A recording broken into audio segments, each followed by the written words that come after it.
Hello and welcome to another episode of Absent with Our Lord podcast, everything faith, family, and outdoors. Join us on all social media platforms and share with friends and family. We hope you are encouraged and uplifted by our content as we share the good news, the gospel of Jesus Christ.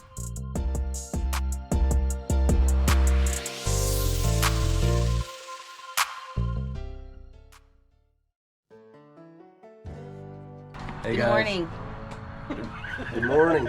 Just glad to be here. Jonathan, AWOL, White Oak Legends. Doing something different, a little conservation again, getting some wild ducks.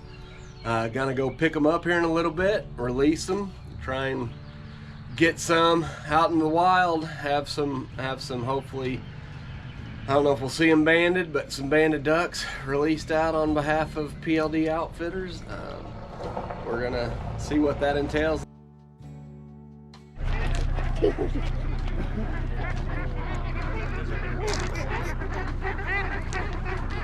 Hello, hello, girls.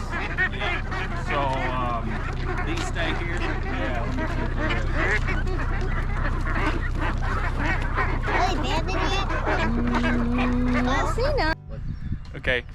I'm Russ. I work with my family and some of our other family members as part of Fowl Farms. We're a wild type mallard duck farm based in central Illinois, and we raise ducks with the right shape, genetic quality to successfully migrate up and down the river system in the Illinois River Valley. Today we're all the way in southern Illinois letting some ducks go, but what we're really trying to do is establish migration patterns that have been lost through weather changes, conservation practice changes, things like that, to help connect the dots between the wild ducks and our wild type ducks that inhabit and implement in duck clubs and private ponds and places like that. Like, okay, we got our pond. Oh, I need some ducks. Yeah. So, he started looking into it, and there was at the time, they're out of business now, but there was a place in North Carolina that bred wild type mallards. And so we bought 40 pairs. And we pretty much lost all the first year. Really? Yeah. Oh man. But we kept over some eggs. And we picked up some early eggs and started putting them in incubators and started hatching them. That went really well. So we had like 1,000 ducks the first year that we hatched. Oh man. And so we let a bunch go on our place, but we only had a 2-acre lake there. Yeah. But there was a duck club kind of just down on the river. We're in the kind of that Illinois River Valley, the upper and lower in between there. And there's a duck club. One of the farmers that farms right around my dad's place said, "Hey, I'd buy whatever you guys don't want." I'm like, "People buy these things?" Me and my dad are kind of like, "Well, that would help us get ours going." And then so we started banding them, and we got a website going, and we got Facebook going, and it got to where it was a full-time job. Yeah. And I got a day job, and my wife's a stay-at-home mom, and my dad's retired, and so what it's turned into is now we've kind of got these different hubs we've been doing it, and people are having really good reports of, hey, we've had our best duck season ever. Yeah. We keep hearing like we've had our best duck season ever. We know it's what we're doing out here. So it's getting really hard to stop doing it. Yeah. And it keeps my dad going. My dad's 72. It gives him a hobby, huh? He's got to keep going, and it gives him a hobby. So there's some arguments, there's some disagreements, but we did start doing Facebook and Instagram and YouTube, and we just kind of pulled the plug on it because we weren't able to keep up with it. Yeah. And if I'm going to do it, I want to keep up with it. So we actually have a band return database on our website, but we've taken our website down for now. But you can actually go on and see where all of our ducks have gone and been recovered. So this is just kind of one stop for us, but we've got several customers all the way down into Arkansas even. So how many ducks will you travel and buy? Yeah, so this year my dad was sick this spring, And so we cut back, but on a typical year about 5,000. Wow. Yep. And I really didn't know there's actually some other companies that kind of do what we do. They're just kind of a dying breed. Yeah. So a little bit we're taking over, and people are like, yeah, we used to do this with such and such company, and they went out of business, so we want to start doing it again. And it's been fun, and it's not just duck hunters, it's conservation-minded people who like to watch ducks. And that's the same story. We built a pond, nothing quite like this. 2 acre. This is beautiful. Yeah, it's 2 acre, and we started with 6 ducks, and we just got up to 22. But like you said, it's hard to keep care of that. So we got a few more this year. But it's nice to watch them fly and do all this. When we came down to Brad's here the first year, there was no ducks. Yeah. And so, you know, people are like, well, do they leave? And I'm like, well, look around. There's nothing here. So there's a lot of people that it's kind of funny. They're like, well, you know, maybe you shouldn't be releasing yours into the wild. Maybe they're not as superior in genetics. And I'm like, well, we're giving them just a boost, right? And we breed. We naturally go in and select the right size, the right shape, the right color. So the ones that unfortunately don't make it, a lot of people utilize them for training Labradors. Oh yeah. They utilize them for pets. We sell the eggs. We had a meal prep company that wanted to use eggs because they're high in protein. Oh, yeah. There's chicken egg allergies out there. And then a big component to all this and why they get so expensive is feed. Yeah. you gotta grow them up. So this year all they do is eat and poop. Yep. Sure. This year we invested into our own mixing system. Okay. So all of our grain is locally sourced from our farm and then surrounding farms. So we take raw ingredients and that they'd be eating out in the wild, millet, whatever we can mix that's got the right protein balance to grow them up and put feathers on them so they can go forage. But you know, our farm has got a brooding lake around it with a fence, but there's no top on it. So these ducks come and go as they please. It's not a captive. I mean, we have some breeding stock that we keep just to select genetics, but they're not penned up, or they're penned up for probably their own safety more than they are anything, but there's no top on it. So they come and go, and we freeze up by us this thick. We don't keep all these. So at any time we'll have 1,000 out on our lake that just start coming back, and we built it for hunting and have never hunted it. Really? It just kind of got to where I've got a little 5-year-old boy and a nephew, and we've got family around that's going to get into hunting, and I was raised around it. My whole life. It kept me out of trouble, and it's a pretty big, we eat deer, we eat ducks, we eat turkeys, that's why we're doing it. We're not, of course there's other reasons. We love to hunt, we love to be outside, but so that's kind of where we got our start with it. And we're maybe looking to get our social media stuff back going. It's just we had kind of between my dad being sick and then COVID kind of hit, and it was just a lot going on. But yeah, I think it's something we're probably going to continue as now our son's kind of into taking care of it. You guys got legacy to carry on to want it, Yeah. And how old's your son? 5. Yeah, and then we've getting into that's the good age. and chasing the ducks down for us, so he likes it. It's been fun. He's washing eggs this year, and we've got we don't live on our farm. We live outside in a little town of about 130 people, and there's a little tavern there that serves fish fries on Fridays. It's just kind of a I think it's been there 50, 60 years or something, but they use for all their breading, they use our duck eggs.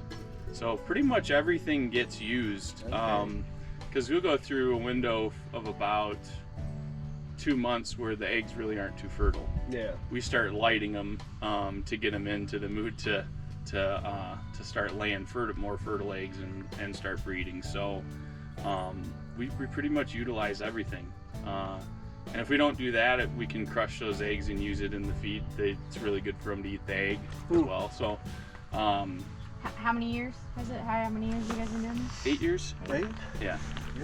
And we started with 40 pairs, And I'd say we have, of which we lost all of, and I'd say now we have about 70 nesting pairs. But we just added on 12 acres onto ours in a wetland CRP. It's a 30-year wetland trust. So we're really, it's gonna be there hopefully after I'm long gone. Multiple generations. Yes. Hopefully, that's kind of the plan. Is be sitting here talking like this about your dad, right? yeah, for sure. And it's interesting. I always did a lot of duck hunting. I mean, I did a lot. Yeah. And even when I probably should have been at college, you know, I was duck hunting. And it's interesting now, like in perspective, you look out here, and I'm like, those are all a lot of our hard work, and they're out flying. Exactly. It's just. But I think probably the neatest thing is just the enjoyment. I mean, it's a common thing. Like you go to let them go, and everybody's just really into it. Oh yeah. I don't know. It's a neat thing. So that's what we were talking about coming here. I'm like, this is, people don't take this for granted when you're duck hunting like I am. I'm like, and you are able to do this or even be part of it. Oh yeah. It can be nostalgic. Oh, like, this is cool. Absolutely. It's a neat thing, and it's a good thing, and especially now, you know. But I work actually in software. Okay. So believe it or not, so I work for a company out of California. Right on. And they're like, "What are you doing for Memorial Day?" I'm like, "Well, I'm taking 300 ducks down to Southern Illinois." And they're like, "What? Why would you do that?" Yeah. It was just hard to comprehend, but when you start showing some videos and things like that, and start, you know, you get a kind of a whole new respect for ducks, and now I have a tough time shooting them. Yeah. You know, but it's. Has it really changed the way you want to hunt? Yeah. You're like, yeah. I'm What'd you say? I said I'm sitting there handing these, and she, I don't know if she filmed or not, but I got this one. They just calm down. Calm her down, yeah. Easy. So I think, don't get me wrong, I still love to go duck hunting, and I love to eat them, and but I guess I'm like I said, to watch this. I like to watch it, and more so, like I like more to influence the younger people, and I don't know. I've shot a lot of ducks. I don't know. I got to do a lot of it, so. It's not that I feel bad for them getting shot. I think it's a good thing because it's part of the whole balance. Like eventually you gotta remove some. So I more enjoy managing the properties, and that's kind of I do a little bit of starting to do a little bit of land consulting, and so this fits into some of that. And it sounds like you're making good use of all the resources you have available. I mean, eggs and. Yeah, it's business minded too, so that's awesome. It unfortunately it has to be because it gets really expensive. Absolutely, I can imagine. Even at this, and it's like, wow, you charge so much for them. It's a hobby at that point, even just because you've got so much time, so much into feed, so much into fuel, so much into just everything, equipment. Why are those honeybees going? Or those bees like? They like it. Yeah, something. That's what we were talking about here. As we were banding and dropping them off, I was like, this is some little kid's prized possession. Well, the best thing in the world is when the little kid calls and say, "Hey, I shot my first duck and it was banded." Yeah. And it happens all the time. It's almost like it's God's fruition that it was supposed to happen, because it's like you get this little kid breathing fast on his phone. Oh, yeah. We were sitting there and they came around. My dad said shoot him, and I'm just like. You get all the cool stories. That's awesome. My dad enjoys that because he doesn't hunt much anymore, and he sits in his recliner when it's a cold, shitty day and the ducks are flying and the phone starts ringing. Yeah. You know, and you're talking to people from down here. You're talking to people from Arkansas, Missouri, and it's just like my dad always says, you better go duck hunting. People are calling, you know, and it lines up. It's a north wind or it's a northwest wind, so. Yeah. I've gotten more behind putting the data points together to learn more about them. Yeah. So it's made me a lot better duck hunter.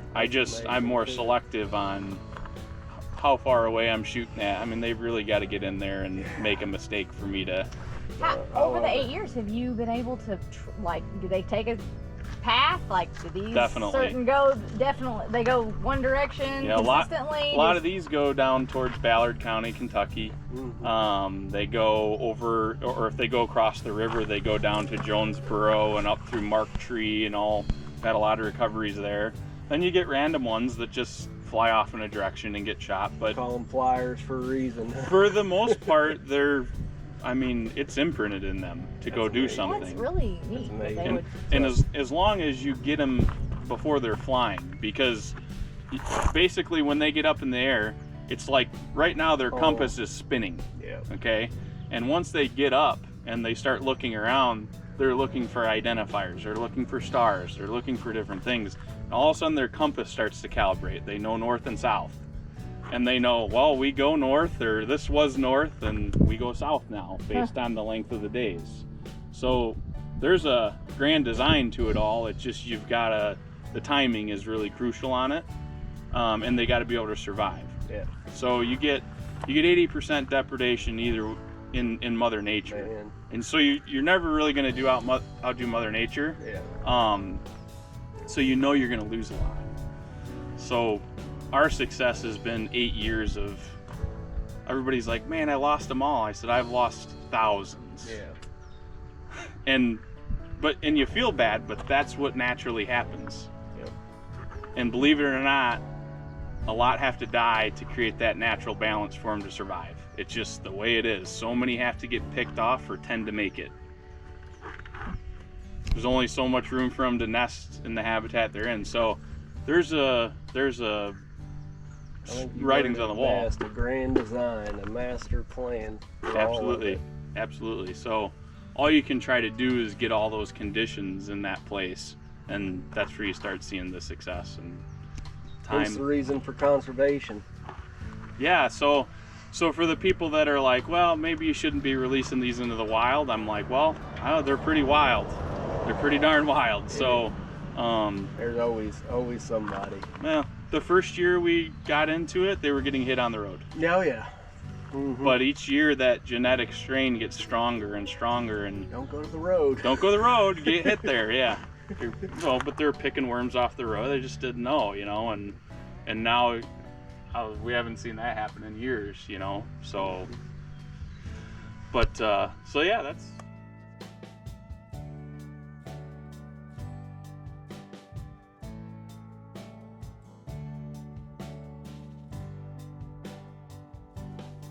Jonathan here, Team AWOL, White Oak Legends, sitting here today. We've had a good day. Already went and met with Fowl Ridge Outdoor Company, Awesome. Specializing in wild mallards.